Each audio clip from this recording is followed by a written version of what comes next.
இதெல்லாம் அது குணமாகாது. அதே சமயத்தில் நீங்கள் என்ன டாக்டரா நீங்கள் கேட்குறதுக்கு? அந்த டாக்டர் சொல்கிறது என்னென்னா, சாதாரணமாக யாராவது ஒரு பதிவு போட்டால் அது வேறு விஷயம். நீங்கள் நயன்தாரா மாதிரி இவ்வளோ ஃபாலோவர்ஸ், லட்சக்கணக்கான ஃபாலோவர்ஸ் உங்கள் சோஷியல் மீடியாவில் உள்ள நீங்கள் வந்து இந்த மாதிரியான விஷயங்கள் சொல்லும்பொழுது அது வந்து தவறாக பயன்படுத்தாங்கன்னு அவர் என்ன சொல்கிறாரு, இந்த டீயை வந்து தொடர்ச்சியாக சாப்பிட்டா இந்தந்த ப்ராப்ளம் வரும்னு அவர் ஒரு லிஸ்ட்டை போட்டார். இது பெரிய விவகாரமாக மாறிச்சு. நீங்கள் சொன்ன மாதிரி நயன்தாரா எது பண்ணாலும் அது ஒரு சர்ச்சைக்குரிய ஒரு விஷயமாக மாறுது. சில மணி நேரத்தில் அந்த போஸ்ட்டை எடுத்துட்டு காட்டமான ஒரு விஷயத்தையும் போட்டிருக்காங்க. முட்டாள்களுக்கு என்ன சொன்னாலும் வந்து உரைக்காது அப்படின்னு. யாரை முட்டாள்கள்னு சொன்னாங்க இல்லை. ஆரம்பகட்ட காலத்தில் அவமானப்படுத்தப்படும் பொழுது நடக்கிற ஒரு விஷயம் இருக்குது இல்லைங்களா, என்னடா நம்மளை அவமானப்படுத்திட்டாங்க, அது அவமானத்தை தாண்டி நம்ம உடல் ரீதியான பிரச்சனைகள் அது நமக்கு ஒத்து வரலன்னு போது அதையும் ஜெயிச்சு காட்டுவோம் அப்படின்ற இடத்துல தான் வந்து அஜித் வந்து நின்னதே வந்து அவ்வளோ பெரிய மாஸ் வந்து சேர்ந்ததே. இந்த துணிவு பட சமயத்தில் வந்து ஒரு பாம் பிளாஸ்ட்டு தெரியாமல் அவர் பக்கத்தில் வச்சுட்டு அது அந்த காது ஜவ்வை கிழிச்சிட்டு இருக்குது. காதில் ஏதோ ஒரு ப்ராப்ளம் ஆகிட்டுருக்கு. அதில் டாக்டர்ஸ் செக் பண்ணி பார்த்துட்டு ஒரு ஆப்ரேஷன் டேட்டு ஃபிக்ஸ் பண்ணியிருக்காங்க. அதுக்குள்ளே விடாமுயற்சி கம்மிட் ஆன பிறகு கொஞ்சம் சத்தமே இல்லாத ஒரு ஏரியாவாக மன்றம் வேணாம் இது வேணான்னு சொன்னால் கூட அவர் ரசிகர் வேணான்னு சொல்லவே இல்லையே எந்த கட்டத்துலேயும். வந்து இதை விட பெருங்கூச்சல்லாம் கத்திருக்காங்க, வந்து பெரிய அமக்களெல்லாம் பண்ணியிருக்காங்க. வந்து அப்போல்லாம் சைலண்டாக சிரிச்சுக்கிட்டு கடந்து போகிறவர் அந்த சத்தம் தான் அவரால் கேட்க முடியாமல் சொன்ன மாதிரி அந்த காதை பொத்தந்து அது பெரிய விமர்சனமாக மாறினதெல்லாம் உண்டு. வந்து நீங்கள் என்ன வேணாலும் விமர்சனம் பண்ணிக்கங்க, நான் வேற ஒரு தளத்துக்கு நான் போயிட்டேன் அப்படின்றது தான் அஜித்தோடைய அந்த மனநிலை எப்போ வந்து. சார் வணக்கம் சார். வணக்கம் கிஷோர், எப்படி இருக்கீங்க? நல்லா இருக்கேன் சார். தளபதி விஜய் அவர்கள் 69வது திரைப்படத்துக்கு அப்புறமா ஒரு நீண்ட ஒரு பிரேக் ஒன்று எடுக்க போகிறாரு அரசியல் இதுக்காக. சரி, இவர் தான் பிரேக் எடுக்க போகிறாரு, அவருடைய நண்பர் அஜித் அவர்கள் அப்படியே அடுத்தடுத்த படங்கள் வந்து மாசா அப்டேட் வந்துகிட்டே இருக்குது அப்படின்னு நினைக்கும் போது இப்போ இன்றைக்கி அஜித் அவர்களும் ஒரு பிரேக் எடுக்க போகிறாங்கன்னு ஒரு நியூஸ் வந்திருக்கு சார்.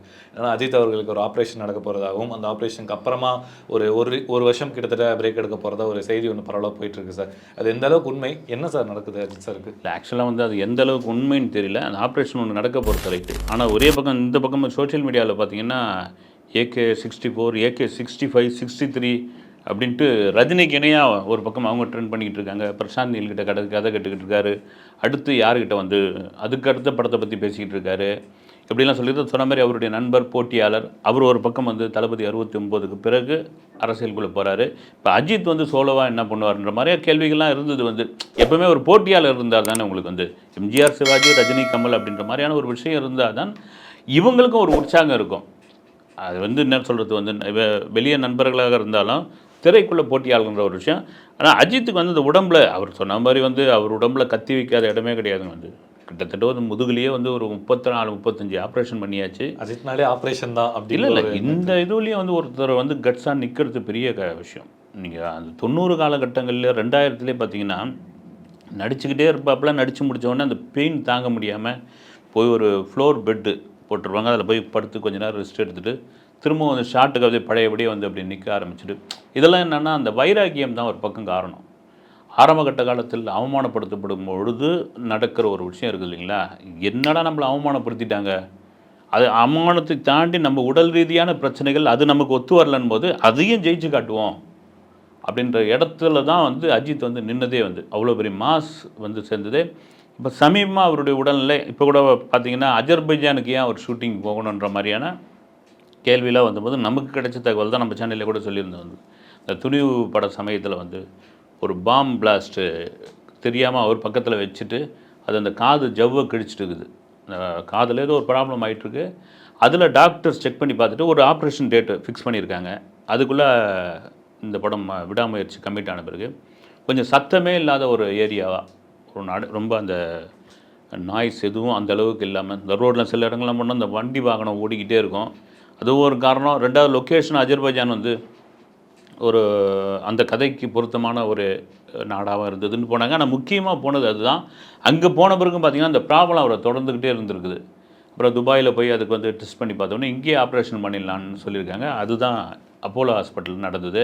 உடனே வந்து மூளையில் ஆப்ரேஷன் அது இதுன்னு ஆளாளுக்கு ஒவ்வொன்று எழுத ஆரம்பிச்சிட்டாங்க. வந்து ஆனால் வந்து காதில் அந்த காது பிரச்சனைக்காக தான் எனக்கு தெரிஞ்சு கூட இது இன்னும் அந்த காது பிரச்சனை சரியாகலையா இல்லை வேறு ஏதாவது ப்ராப்ளம் இருக்குதா அப்படின்னு தெரியல. வந்து ஏன்னா இப்போ அந்த காது பிரச்சனை நீங்கள் சொல்லும் போது தான் இப்போ ரீசெண்டாக அஜித் சார் வந்து அந்த ஓட்டிங் அந்த டைமில் பார்க்கும்போது ரசிகர்கள் எல்லாமே அப்படி கத்தும் போது அஜித் சார் வந்து 2 காதையுமே இப்படி வச்ச ஒரு இமேஜ் அன்றைக்கி ரொம்ப இதாக வைரல் ஆச்சு. அது ஒரு விமர்சனமாக மாறிச்சு. என்னன்னா அவ்வளோ ஃபேன்ஸ் உங்களுக்காக தான் அங்கே கத்தியிருக்காங்க, நீங்கள் அதை கூட மதிக்காமல் காதில் இப்படி கை வச்சுட்டு போனால் என்ன ஒரு காரணம் அப்படிங்கிறாங்க. ஸோ இந்த ப்ராப்ளம் தான் அங்கே இல்லை, இந்த ப்ராப்ளம் தான் உங்களுக்கு. அவங்க கத்தும் இல்லை, அதாவது எனக்கு மன்றம் வேணாம் இது வேணான்னு சொன்னால் கூட அவர் ரசிகர் வேணான்னு சொல்லவே இல்லையே எந்த கட்டத்துலேயும் வந்து. இதை விட பெருங்கூச்செல்லாம் கத்தியிருக்காங்க வந்து, பெரிய அமக்களெல்லாம் பண்ணியிருக்காங்க வந்து. அப்போல்லாம் சைலண்ட்டாக சிரிச்சுக்கிட்டு கடந்து போகிறவர் அந்த சத்தம் தான் அவரால் கேட்க முடியாமல் சொன்ன மாதிரி அந்த காதை பொத்தந்து அது பெரிய விமர்சனமாக மாறினதெல்லாம் உண்டு வந்து. இன்றைக்கி என்ன வேணாலும் விமர்சனம் பண்ணிக்கங்க, நான் வேற ஒரு தளத்துக்கு நான் போயிட்டேன் அப்படின்றது தான் அஜித்தோடைய அந்த மனநிலை எப்போ வந்துருச்சு. ஏறக்குறைய பார்த்தீங்கன்னா கிட்டத்தட்ட 10 வருஷமாக அவர் ஒரு ஒதுங்கிய ஒரு நிலையிலேயே வந்து ஒரு தப வாழ்க்கை மாதிரி வாழ்ந்துட்டு இருக்காரு. இப்போ அதுதான் அந்த ஒரு வருஷத்துக்கு அவர் பிரேக் எடுத்துப்பாரா அப்படின்ற ஒரு கேள்வி ஒன்று இருக்குது. அது அது சொன்ன மாதிரி உடலில் எந்த மாதிரியான பிரச்சனை, இல்லை டாக்டர்ஸ் வந்து ஒரு வருஷத்துக்கு நீங்கள் எங்கேயும் எந்த ஷூட்டிங்கில் கலந்துக்காதீங்க, நீங்கள் ரெஸ்ட்டு போட்டுருங்க அப்படின்னு சொல்லுவார். ஏற்கனவே அஜித்துக்கு ஒரு சின்ன ஒரு மனநிலையே இருக்குதுங்க வந்து. நம்ம 1000 தான் சொன்னால் கூட அவருக்கு இடையெல்லாம் கூட ஒரு சின்ன தொய்வுலாம் கூட ஏற்பட்டதாக அவருக்கு தெரிஞ்ச வட்டாரங்கள்லாம் சொன்னது வந்து. நான் கூட முதல்ல வந்து ஒரு 2 வருஷத்துக்கு முன்னாடியே பேசியிருந்தேன். சிங்கப்பூர்லேயோ அல்லது யூரோப்லேயோ அவர் போய் செட்டில் ஆகிற மாதிரியான ஒரு ஐடியாலாம் வந்திருக்குது அவருக்கு.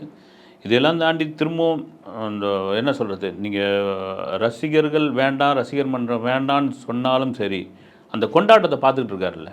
ஸோ ஒரு ஏர்போர்ட்லேருந்து வரும்பொழுது அங்கேருந்து ஆரம்பித்து வெளியே காரில் ஏறுற வரைக்கும் எல்லாருக்கும் தான் நடக்குது. இவருக்கு வந்து அது இதுவாகும்போது எல்லாருக்கும் நின்று அங்கே இருக்கிற ஒவ்வொரு ஊழியர்களும் வேலை செய்கிறவங்கலேருந்து பார்க்க வந்தவங்கலேருந்து அந்த ஒரு முகம் சுளிக்காமல் வாங்க நில்லுங்க ஒரு ஃபோட்டோ எடுங்க, அது கூட இது கூட விமர்சனம் கூட பண்ணியிருந்தாங்க. ஏர்போர்ட் குமார்னெலாம் கூட சொல்லியிருந்தாங்க, நீ என்ன வேணாலும் சொல்லிக்கான்னு. ஒருவேளை அப்படி அவர் வந்து அந்த மருத்துவ சிகிச்சை எடுத்துக்கொள்ளும் பொழுது 1 வருஷம் அப்படின்ட்டு ஒரு கேப் விடுறாருன்னா அப்போ வந்து பிரசாந்த் நீல் இந்த மாதிரியான கமிட்மெண்ட்லாம் கண்டிப்பாக இருக்காது. குட் பேட் அக்லியோடு நிறுத்திட்டு சரி ஒரு ரெஸ்ட்டை போட்டு வந்துடுவோம் அப்படின்னு இருக்கும். அந்த ரெஸ்ட்டில் இருக்கும்பொழுது நிறைய கதைகள் கேட்கறதுக்கு, நிறைய படங்கள் பார்க்கறதுக்கான வாய்ப்பெலாம் கூட இருக்கலாம். சில பேர் வந்து நம்மள என்ன சொல்கிறது, ஒரு ரெஃப்ரெஷ் பண்ணிக்கிட்டு வரா மாதிரி, இல்லைனா வந்து அவங்கள வந்து ரீசைக்ளிங் பண்ணிக்கிட்டு வரா மாதிரியான ஒரு விஷயமாக கூட அது இருக்கலாம் மேபி. எப்படியோ சார், இந்த ஒரு செய்தி வந்து ரசிகர்களுக்கு ஒரு ஷாக்கிங்காக தான் இருக்கும். பட் அதையும் தாண்டி நம்ம பார்க்கணும் அப்படின்னா ஹெல்த் அப்படிங்கிறது ரொம்ப ரொம்ப இம்பார்ட்டன்ட். அந்த ஒரு வருஷம் பிரேக்குக்கு அப்புறமா அடுத்தடுத்த அஜித் அப்டேட் என்ன வருதுன்னு பார்க்கலாம். ஸோ அஜித் சார் மீது இப்படி ஒரு நியூஸ் பரவலாக போயிட்டு இருக்கும்போது இந்த சைடு நயன்தாரா அவங்க படத்துலேருந்து அப்டேட் வர்றதில்ல, ஆனால் அவங்க பண்ணுற ஒவ்வொரு விஷயமும் வந்து ஒரு விமர்சனமாக அப்டேட்டாக மாற்றி மாற்றி வந்துட்டு இருக்குது. அந்த கொரோனா டைமில் அவங்க பண்ண அதுலேருந்து ஸ்டார்ட் ஆனதுலேருந்து, அந்த அப்பார்ட்மெண்ட்டில் அவங்க பண்ண அட்ராசிட்டிலேருந்து இப்போ லேட்டஸ்ட்டாக ஒரு நியூஸு ரொம்ப பெரிய ஒரு தீயாக வந்து பரவச்சு. அந்த உங்களுக்கே தெரியும் அந்த டாக்டர் பண்ண ஒரு விஷயம் வந்து இன்றைக்கி அது பெரிய ஒரு சர்ச்சையை கிளப்பி விட்டுருக்கு. எப்படி சார் பார்க்குறீங்க அதை? இல்லை, அது என்னென்னா பொதுவாக இன்றைக்கி ரொம்ப சர்வசாதாரணமாக வந்து எல்லோரும் வந்து இந்த மூலிகை டீ குடிங்க, ஆவாரம் பூ கொதிக்க வச்சு குடிங்க அப்படின்னு நம்மளுக்குள்ளே சொல்லிக்கிறாங்க. அது நடைமுறையிலையும் இருக்குது. இப்போ வாக்கிங்லாம் சென்னை மாதிரியான பகுதிகளில் நான்லாம் அந்த பக்கம் இந்த சிவன் பார்க் கேகே நகர் பக்கம் போனால் இதேமாதிரி செம்பருத்தி டீ, மூலிகை டீ, ஆவாரம்பூ டீன்னு வரிசையாக கடைகள் இருக்குது. வந்து போகிறவங்க வாங்கி குடிச்சிட்டு போகிறாங்க மூலிகை டீலாம். இவங்க வந்து அவங்க சோஷியல் மீடியாவில் வந்து போட்டிருக்காங்க என்னென்னா இது மாதிரி செம்பருத்தி டீயை குடிங்க அப்படின்றது மட்டும் இல்லாமல் சில குறிப்பெலாம் ஒன்று கொடுத்துருக்காங்க. வந்து இது வந்து அல்சருக்கு நல்லது, அப்புறம் வந்து வயிற்றுக்கு ரொம்ப இதுவான விஷயம், அப்புறம் இதெல்லாம் சரியாகும் அப்படின்னு வரிசையாக போட்டதுனால தான் ஒரு டாக்டர் என்ன பண்ணாப்புல அவர் சொன்னதில் என்னென்னா இதெல்லாம் அது குணமாகாது, அதே சமயத்தில் நீங்கள் என்ன டாக்டரா நீங்கள் கேட்குறதுக்கு. ரெண்டாவது அவர் சொல்கிறது தான் டாக்டர் சொல்கிறது என்னென்னா சாதாரணமாக யாராவது ஒரு பதிவு போட்டால் அது வேறு விஷயம், நீங்கள் நயன்தாரா மாதிரி இவ்வளோ ஃபாலோவர்ஸு லட்சக்கணக்கான ஃபாலோவர்ஸ் உங்கள் சோஷியல் மீடியாவில் உள்ள நீங்கள் வந்து இந்த மாதிரியான விஷயங்கள் சொல்லும்பொழுது அது வந்து தவறாக பயன்படுத்தாங்கன்னு அவர் என்ன சொல்கிறாரு, இந்த டீயை வந்து தொடர்ச்சியாக சாப்பிட்டா இந்தந்த ப்ராப்ளம் வரும்னு அவர் ஒரு லிஸ்ட்டை போட்டார். இது பெரிய விவகாரமாக மாறிச்சு. நீங்கள் சொன்ன மாதிரி நயன்தாரா எது பண்ணாலும் அது ஒரு சர்ச்சைக்குரிய ஒரு விஷயமாக மாறுது.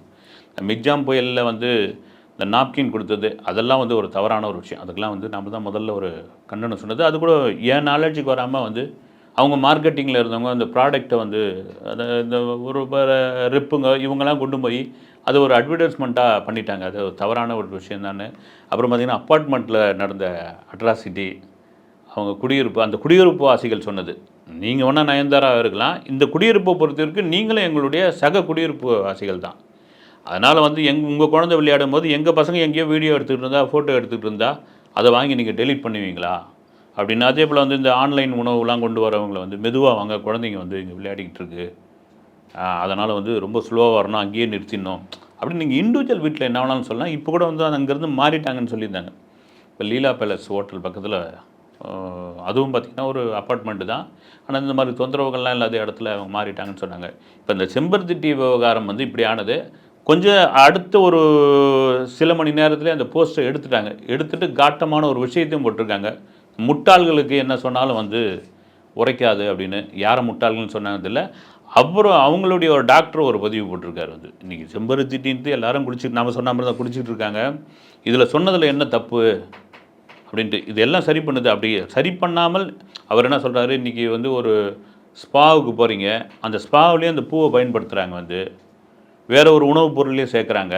அப்போ ஏன் சேர்க்குற சும்மாவா சேர்க்குறாங்க அப்படின்னு ஒரு பதில் சொல்லியிருக்காரு. அந்த விவாதம் ஏறக்குறைய அது முடிஞ்சு போச்சு. அது இனிமேல் நயன்தாரா எது சொல்கிறதாலும் பார்த்து சொல்ல வேண்டியதாக இருக்குது. ஏற்கனவே சமந்தா ஒரு விஷயம் சொல்லி தான் பெரிய விஷயமாச்சு. இது மாதிரி அந்த நைட்ரஜன் ஆக்சைடை வந்து நான் வந்து ஃபீவராக இருக்கும் பொழுது அதை வந்து நான் யூஸ் பண்ணிப்பேன் அப்படின்னு சொன்னது. அதுக்கு மருத்துவர்கள்லாம் கண்ணனை சொல்லியிருந்தாங்க. அவங்களும் என்ன பண்ணாங்க, அவங்களுடைய அந்த குடும்ப டாக்டர் விட்டு அதுக்கு ஒரு விளக்கம் சொல்லியிருந்தாங்க. அது கூட பார்த்தா நமக்கு ஒரு பயமாக இருந்தது வந்து. இதெல்லாம் வந்து மாஸ்க்லாம் போட்டுக்கிட்டு எல்லாம் தவறான ஒரு விஷயம் டக்குன்னு யாராவது பண்ணிட முடியுமா என்னன்னு போகிற பக்கம் நம்ம சொல்கிற அந்த பாட்டி வைத்தியம் மாதிரி தானேங்க, ஒரு அஞ்சரைப்பட்டி வைத்தியம் மாதிரி தானே. அந்த உங்களுக்கு வந்து வயிறு கடுப்பாக இருக்குதா, ஓம தண்ணி குடிங்க அப்படின்னு சொல்லிட்டு போவாங்கள்ல. அது மாதிரி சொன்னது சரி. நயன்தாரை வைத்து அந்த டாக்டர் பிரபலமாகிட்டாருன்னு நினைக்கிறேன் மேபி. அதான் சார், இந்த செலிபிரிட்டி அப்படிங்கிறது வந்து ஒரு பப்ளிக் ஃபிகர் சார். அவங்க பண்ணுற ஒரு சில செயல்கள் வந்து கண்டிப்பாக சொசைட்டியில் வந்து ஏதோ ஒரு இது வந்து கிளப்பும், ஒரு ரியாக்ட் ஒன்று கொடுக்கும் அப்படிங்கிறது தெரியும். ஸோ அந்த ஒரு நாலேஜாவது நமக்கு போடுறதுக்கு முன்னாடி, இந்த மாதிரி பதிவுகள்லாம் போடுறதுக்கு முன்னாடி அது நம்ம கொஞ்சமாச்சும் அந்த செலிபிரிட்டி இப்போ நயன்தாரா மேம் வந்து அதை அவங்க யோசிச்சு அது பண்ணியிருக்கலாம்ல சார். இல்லைனா இது வந்து எப்படி இருக்குதுன்னா, தொடர்ந்து சமூக வலைதளங்களில் நயன்தாரா அவங்களுடைய பேர் வந்து அடுத்தடுத்து அடிபட்டுகிட்டே இருக்கணும். அதுக்கான ஒரு செயலாக கூட இந்த மாதிரி பண்ணுறாங்க அப்படிங்கிற ஒரு டாக்கு போயிட்டு இருக்கு. ஏன்னா படங்கள் வந்து இப்போ ரீசெண்டாக நம்ம பார்த்துருப்போம், நயன்தாரா அவங்களுக்கு வந்து எதுவுமே சரியாக போகாமல் அப்படி இப்படி போயிட்டு இருக்கு மிக்சரில். அப்படி போயிட்டு இருக்கும்போது இந்த மாதிரி ஒரு நெகட்டிவ் இதை கிரியேட் பண்ணி அதில் ஒரு பப்ளிசிட்டி தேடுறாங்களோ அப்படிங்கிற ஒரு கருத்து முன்வைக்கிறாங்க. இது வந்து நெகட்டிவான ஒரு விஷயமே கிடையாது. அப்படி நினச்சிருந்தா எவ்வளோ நெகட்டிவான விஷயங்கள்லாம் பேசலாம். இதை விட பெரிய அளவுலாம் போட்டு போகலாம். இதே உணவு சம்மந்தமான ஒரு விஷயத்தை அவங்க வந்து ஒரு குறிப்பிட்ட ஒரு உணவு கம்பெனி போட்டு இதெல்லாம் சாப்பிடாதீங்கன்னு ஒரு போட்டு போட்டாங்கன்னு வச்சுங்க, என்ன ஆகும் வந்து. நீங்கள் அதுக்கப்புறம் என்ன வேணாலும் ஆக்ஷன் எடுத்துங்க, இது பண்ணிங்க. இதை விட பரபரப்பாகும். காமனாக அவங்க ஏதோ குடிச்சிக்கிட்டு இருக்காங்க வந்து, அதில் அவங்களுக்கு ஏதோ ஒரு பலன் தெரியுது அந்த செம்பருத்தி டீயில். ஓகே, அதை போட்டுக்கிட்டு இருக்காங்க. இது வந்து எனக்கு தெரிஞ்சு பப்ளிசிட்டிக்காக இல்லை பரபரப்புக்காக போட்ட மாதிரி இல்லை. அப்படி பரபரப்புக்காக போனோம்னா லைட்டாக அரசியலை விமர்சிக்கலாம், இந்த சினிமா துறையே கொஞ்சம் ஒரு தட்டலாம், என்ன வேணாலும் பண்ணலாம் இல்லைங்களா. இதை விட 100 மடங்கு அது வந்து சேரும் வந்து. இப்படி போட வேண்டியதில்ல. சும்மா உட்காந்துருக்கோம். நாம் வந்து ஒரு பதிவு போடுவோம் இல்லைங்களா, இன்றைக்கி வந்து நான் அப்படி வடபழனிலேருந்து சூளைமேடு வழியாக வந்தேன் அப்படின்போது என்னென்னத்தை சந்தித்தேன் அப்படின்றத வந்து ஒரு சின்னதாக ஒரு பதிவு நான் ஒரு 10 வரியில் போடுற மாதிரி அவங்க வந்து அன்றைக்கி டீ சாப்பிட்டு வச்சுருப்பாங்க பொழுது அதை போட்டிருக்காங்க. இது திட்டமிட்டு வந்து தனக்கு வந்து எல்லாம் எக்ஸ்போஸ் ஆகணும் அப்படின்னு போட்டதா எனக்கு தெரியல வந்து. இல்லையோ சார், இன்றைக்கி லேடி சூப்பர் ஸ்டார் அப்படிங்கிறது வந்து படத்தில் கொண்டாடின தாண்டி இன்றைக்கி சோஷியல் மீடியாவில் இப்படி அவங்கள போட்டு தளச்சிட்டு இருக்காங்க. இந்த மாதிரி செயல்கள் வரக்கூடிய நாட்களில் வந்து குறைஞ்சிக்கிட்டா நயன்தாரா மீது அந்த ஒரு ஃபஸ்ட் இருந்த அந்த ஒரு நல்ல ஒரு பிராண்ட் வந்து திருப்பி அவங்க கொண்டு போவாங்கன்னு நினைக்கிறேன். பல விஷயங்கள் பகிர்ந்ததுக்கும் நேரம் கொடுத்ததுக்கும் ரொம்ப நன்றி சார். வணக்கம்.